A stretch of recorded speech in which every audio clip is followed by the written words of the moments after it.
Hi, I'm Andy Zog, Raytheon Vice President of Airspace Management and Homeland Security. Raytheon's vision is to be the most admired defense and aerospace system supplier through world-class people and technologies. State-of-the-art technologies, innovative business strategies, behind the scenes, insights from cutting-edge users around the globe on World Business Review.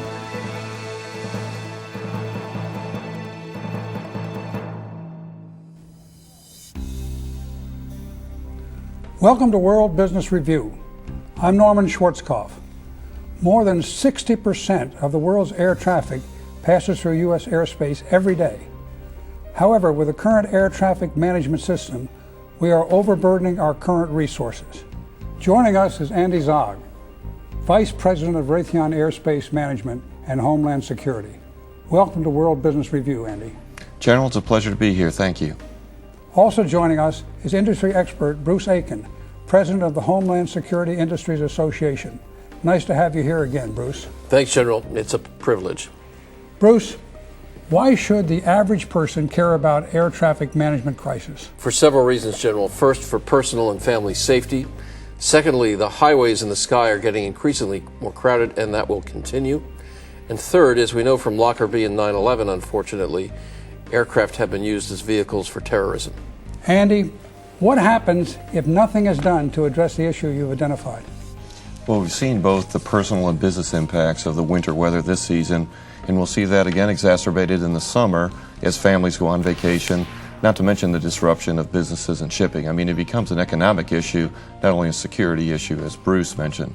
We'll see over the next 10 years the airspace tripling with capacity, and we'll be up to 1 billion passengers by the year 2025. What is ADS-B, and how will it help? General, to keep it simple, ADS-B stands for Automatic Dependent Surveillance Broadcast.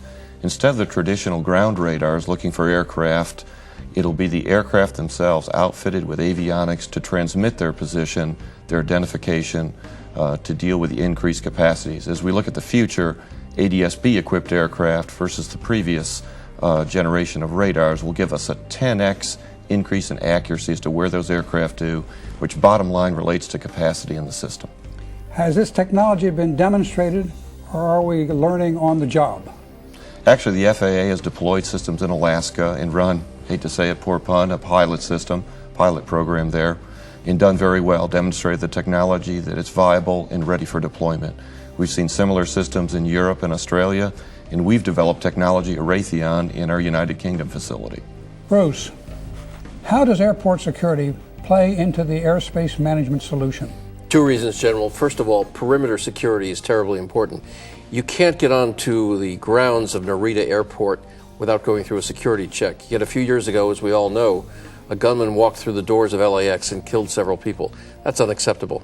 Secondly, we're using basically World War II technology, ground radar, in an increasingly crowded skies. Satellite radar and technology is the answer for the future, for the present, and for yesterday. Andy, does Raytheon have a solution that integrates security not only for the airways, but for airport perimeters and ground transportation? And why is that important? Yes, Bruce, we do. In fact, we're under contract today for the perimeter intrusion detection system for New York's 4 major airports, and we're likely to see that expand here shortly to Stewart. And you can imagine with the volume of ground and air traffic in the New York area, safety is at the top of their list. Andy, what is a realistic timetable for this system to become a reality? Well, General, as I mentioned before, the technology is really out there today. As we look at the ground, for example, you no longer need a transponder to go through a toll gate. We'll take a photograph of your license plate, and we like to think of you as now a member of our network. So as we think of capacity in the future in the air, the ground is now a large element of that. It's a transportation system, not an air and ground system. So to get more capacity in large cities such as New York and Boston, we're going to find that it won't only be Logan, it'll be Manchester, New Hampshire, Portsmouth, Rhode Island. It'll bring the ground element into your travel day to keep you on track in your priorities of the day on schedule. How would you prioritize your solution?